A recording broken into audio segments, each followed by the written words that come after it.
بعمل عمليه بريكفري سريع وسيف ويحسس المريض انه كانه ما عملش عمليه. تفوق بطريقه سيف وكويس ونفسك كويس، ما يبقاش عندك اي مشاكل. في مريض بيبقى عنده مشكله في التنفس جامده جدا، انت توظف كل دواء في المكان بتاعه.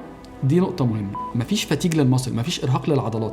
المريض عشان يقوم كويس يقولك اديني كمية مخدرات.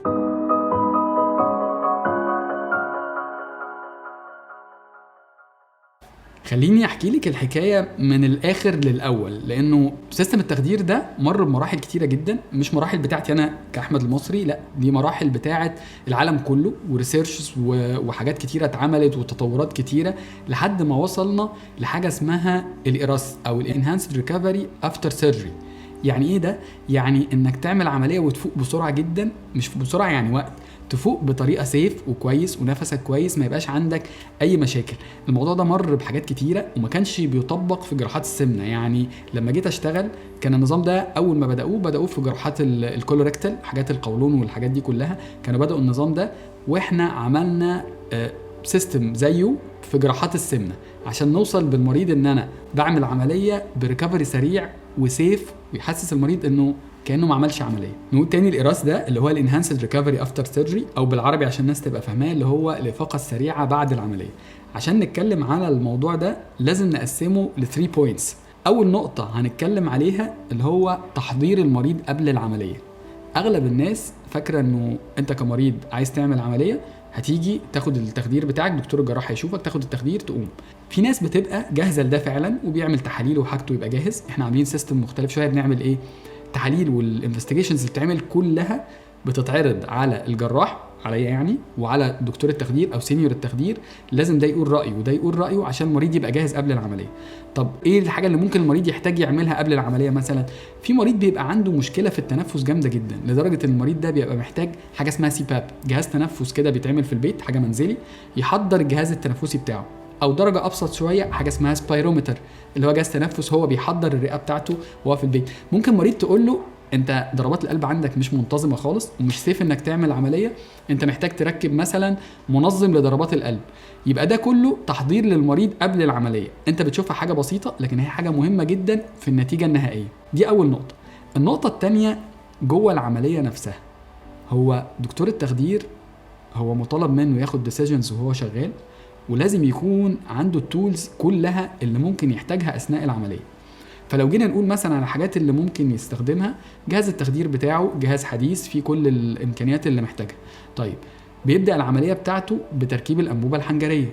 طب يبقى انا محتاج في بعض الحالات الصعبه المنظار اللي بيساعدني اني اركب الانبوبه الحنجريه هو منظار مخصص احنا مجهزينه جوه اوضه العمليات عشان بس النقطه دي.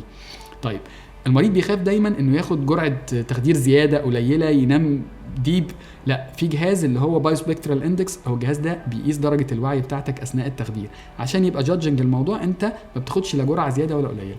نيجي بقى نتكلم على حاجه مهمه جدا دكاتره التخدير بيستخدموها جوه العمليه اللي هي الادويه. الادويه دي يا جماعه على فكره مش سهله زي ما الناس متخيله، انت توظف كل دواء في المكان بتاعه. دي نقطة مهمة. يعني مثلا خلينا نتكلم على دواء حديث ولطيف احنا دكاترة التخدير عندنا بيستخدموه، اسمه الريكرونيوم. بيعمل ايه الدواء ده؟ الدواء ده مصر ريلاكسن. انت كجراح عشان تشتغل لازم المريض يبقى ريلاكسد خالص، ما يبقاش فيه اي حركة بيعملها، عضلاته كلها بسيطة. محتاج الدكتور التخدير يركب الانبوبة بسرعة، انبوبة التخدير بسرعة، يوفر وقت. طيب المادة دي بتعمل ايه؟ بتخليه يشوف الاير واي اللي بيركب جواه الانبوبة بطريقة سهلة قوي، فبتوفر معاه وقت وبيخلي الريلاكسيشن بتاع العيان كويس جدا. فبيخليك وانت شغال مفيش فتيج للمصل، مفيش ارهاق للعضلات. هو كده ما ارهقش المريض بانه تعرض لنقص اكسجين ولا اي حاجه خالص، لان هو ادى دواء مناسب وركب الانبوبه بسرعه.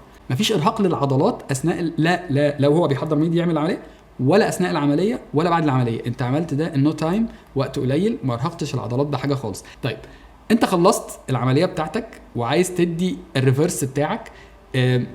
الريفرس بتاعك حاجه اسمها البريديون.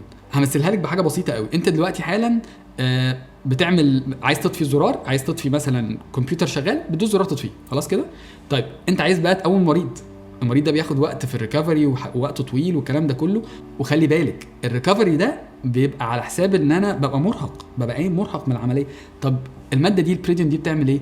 الماده دي بتخلي الريكفري بتاعك سريع، ما بيضعفش العضلات بتاعتك، فبتقوم من العمليه عارف حاسس كانك انت ايه، انا مش تعبان، انت قايم بتتكلم، يعني مجرد ما انا اديتك خلاص وفقت، انت بقى مفيش تخريف بقى والكلام اللي بيحصل لا لا لا، انت قايم فايق. دكتور انا خلصت الحمد لله، العمليه تمت، انا العمليه نجحت، انا كويس جدا. فمفيش التعب بتاع صعوبه النفس اللي كان بيحصل والكلام ده كله. طب ايه من الادويه كمان اللطيفه؟ دواء اسمه البريزيدكس، انا يمكن بصعبها عليكي شويه بس يعني من كتر الحاجات ما فيها تطور انا عايز الناس تتخيل ان يعني قد ايه الناس دي شاطره، او قد ايه فاهمه، او قد ايه مرتبه الموضوع عشان خاطر انت توصل لنتيجه كويسه وانت بتعمل العمليه. بريزيدكس دي ماده اسمها الفا 2 اجونست. طب انت بتعمل ايه؟ خليني بقى اشرح لك حاجه مهمه قوي. اغلب الدكاتره زمان او كان اللي ماشيين عليه، اي مريض ويمكن المرضى عارفين الموضوع ده، المريض عشان يقوم كويس يقول لك اديني كميه مخدرات مش يعني مخدرات اللي هي الماده المورفين والنالوفين، الحاجات اللي بتستخدم في الطب والكلام ده كله. فانت فاكر ان انا بديك الحاجات دي هو عشان يقومك كويس. طيب كلام منطقي وصح، بس في نقطه انت مش واخد بالك منها. المواد دي بتشتغل على الجهاز التنفسي برضو بطريقه او باخرى، فبتريح العضلات بتاعته برضو. فانت بتحس خدت دواء مخدر او اداني جرعه الم قليله، بس في نفس الوقت نفسي بقى صعب وحاسس ان انا مرهق وتعبان. طب الماده دي بتعمل ايه؟ الماده دي بتسبير الافكت بتاع، بتسبير الانالجيزكس شويه. يعني انا مش مضطر اديك، لو انا خلينا نقولها بالراحه كده، لو انا اديك مثلا 10 وحدات من المورفين عشان تقوم، انا بقيت محتاج واحده او 2 بس جنب ده. فانت مش حاسس ان انت تعبان، وقومتك بطريقه سيف وكويس، وفرت لك برضو عضلاتك اللي هي محور كل حاجه والاهتمام، فخليتك تقوم من الموضوع وانت كويس، مش حاسس انك عملت عمليه تاني. دي نقطه مهمه في الانهانسد ريكفري او الاراس، بتقومك وانت كويس جدا. دي النقطه الثانيه اللي هي جوه العمليه. طب بعد العمليه، دي النقطه الثالثه. بعد العمليه انا مطالب مني اقومك كويس ومش تعبان زي ما اتفقنا. فبعمل ايه؟ انا بركب لك جهاز اللي هو البي سي اي، او اللي هو بنسميه البيشنت كنترولد انالجيزيا. انت تقدر تتحكم في الالم بتاعك. انا مش عايز اديك جرعه زياده ولا عايز ادي اي حاجه خالص، فبخليك انت في ايدك جهاز زي الساعه كده، لو انت حسيت بالم بتدوس عليه. طب ده بس؟ لا، والجروح بتاعتك الصغيره بتاعت المنظار اللي هي الصغيره قوي دي، انت بتحقن ماده مخدره فيها عشان ما تحسش بالم حتى الجروح.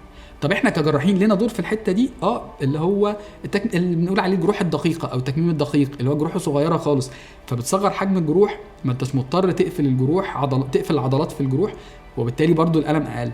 لما بنعمل الحاجات كلها اللي هي بري وانترا وبوست، لما التخدير بيشتغل على الثلاث محاور دولت واحنا بنساعده كجراحين، بنوصل لنظام الاراس ده اللي هو الانهانسد ريكفري افتر سيرجري.